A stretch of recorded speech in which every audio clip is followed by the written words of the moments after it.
Welcome back to Blue Collar Sports. It's been a great show so far. If you turn to our first couple segments, we talked about the Urban Meyer suspension, the new NFL helmet rule, and my 5 storylines for the upcoming NFL season. And now we're about to dive into Trevor's. I know he's got lots of good ones, and so we're going to hop right in because, if you turned in last segment, you heard us wrap up with my 5, and we're going to give you Trevor's for 5, so might as well keep the weight over, Trevor. Let's hear your storylines. Yeah, let's get right to it. We just heard Seth's 5 NFL storylines going into the NFL season. They were great. I have a little bit of different ones, so I'm excited to get to it. I got to have an honorable mention first I want to get to. I'm going to go 5-1, a little bit different, but my honorable mention is about Carson Wentz. How his return is going to be into the game of football. I know last year I was a huge fan of him all season long. I thought he should have won MVP even with his injury. He was my Blue Collar Sports Athlete of the Year. So I'm a big fan of Carson Wentz and what he is off the field, of course. And I'm very excited for his return. I hope he comes back strong. I know, obviously, he was excited to win that Super Bowl, but I think he was a little salty. He would have liked to do it himself. There's no way it feels the same. Absolutely feels a little bit different being off on the sideline and watching your teammates and watching Nick Foles do it for you. Obviously, it feels great for Nick, but he wants to get a ring himself, and I'm very excited to see him come back with this injury, wanting to win it for this Philadelphia team, and I think he comes back strong. And if he can get back early into the season, start early, I think he could be back in the MVP conversation, and especially next season when he's fully recovered, I think he's back to being Carson Wentz, and I can't wait to see what he is, and I'm very excited for that. I hope so.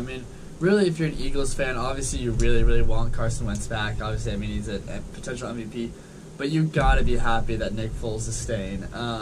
Anytime quarterback goes out as a backup and wins the Super Bowl for you, beats arguably the greatest quarterback of all time in the Super Bowl, you would think he's gone. You'd think he's going to go get a starting job somewhere else, and he stayed back. So at least they have that insurance value, but I do really want to see Carson Wentz back. I want to see him play because, I watched the Eagles with Nick Foles, and he looked really, really good. So I think, if anything, that's just going to help Carson Wentz try to step up his game, and I'm very excited to see that.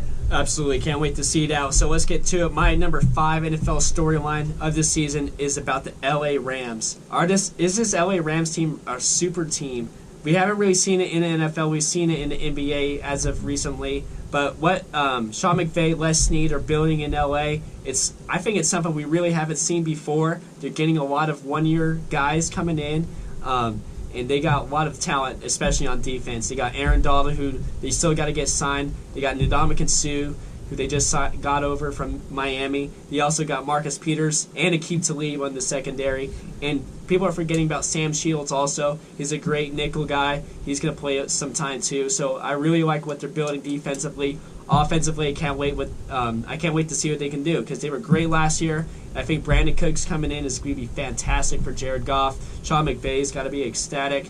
The only question is, can McVay really hold this team together? They got a lot of personality, especially on defense. So if they could really focus on football, not kind of go the route of Pittsburgh, but go the route of maybe a New England more, I think the sky's the limit for this team. So much talent.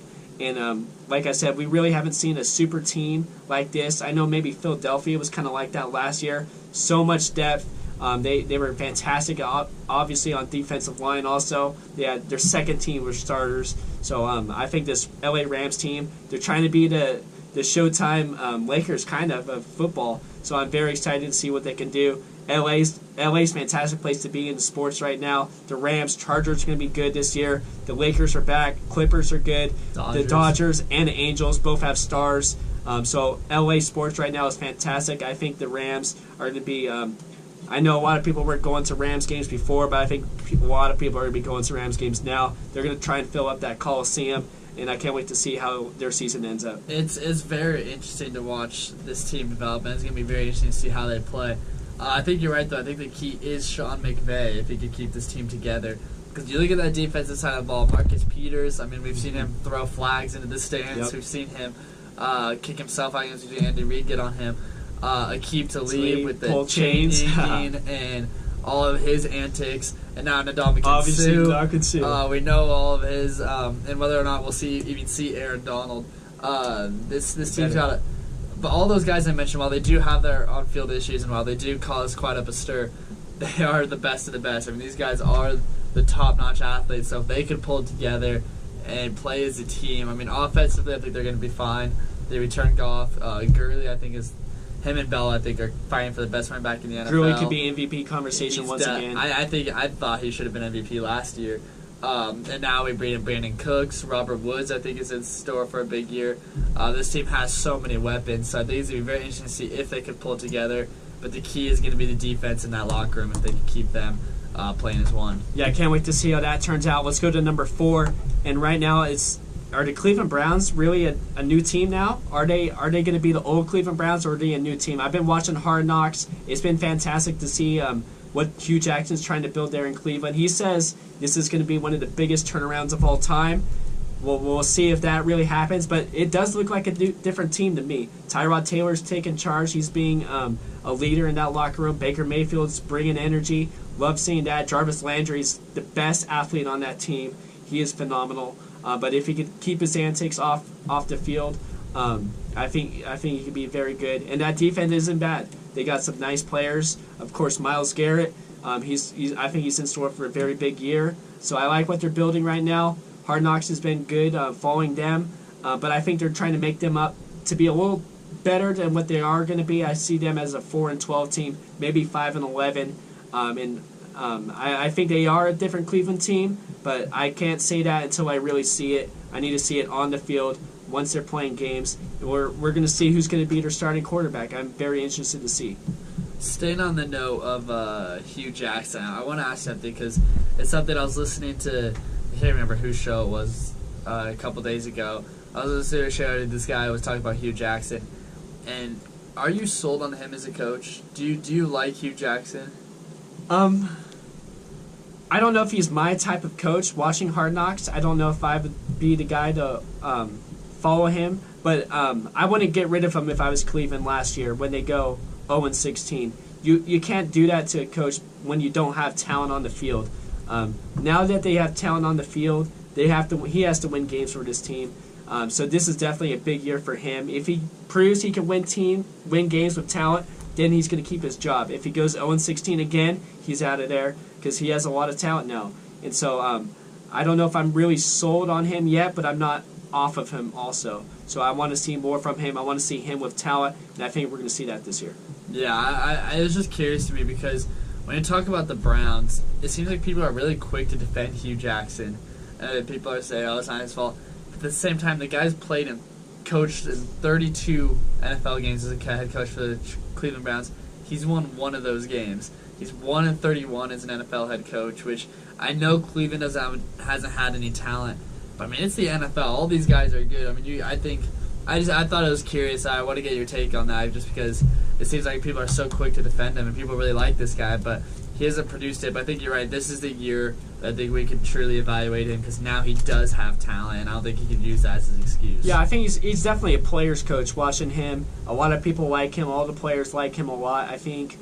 So if he can translate to wins now, then he's going to keep his job. But he's got to start winning. He can't have bad seasons anymore. And because of that, I think he's going to start Tyrod Taylor because he's proven to win games. He took a team to the playoffs, and that's why I think he's going to start a veteran at first. And if it's not going as well, then Baker comes in and brings the energy and possibly wins some games for him. So that's what I kind of see with the Browns going so far. What's the number 3 storyline? We'll get to number 3 right now, and that is Andrew Luck. He returns after 2 years. Is he going to be the same player? We are going to see. Watching the preseason, he does look a little rusty. He hasn't thrown a football in a couple years. That's not good for any football player, especially a quarterback. And I don't know if he's really going to be the same. I really hope he comes back and is the Andrew Luck I thought he was going to be out of Stanford. I thought he was the best pro-ready quarterback I've ever seen out of college, and I think he showed that in the first few years. He didn't have much talent on the Indianapolis teams, and he took them to the playoffs. And I'm very excited to see what he can do again. He's one of the best quarterbacks, in my opinion, in the game. And if he can stay healthy, not get beat around, that offensive line has definitely improved a little bit. So He's got some help now. Their defense still isn't that good, but if Andrew Luck can carry this team like he's done before, I think he'd be kind of the same quarterback. But he's got to take it slow. He's going to be good this season. He's not going to be great. But next year, I'm looking at him being great, and I think Andrew Luck can return to being Andrew Luck. I hope so. I respect Andrew Luck a lot. I really like watching this guy play. If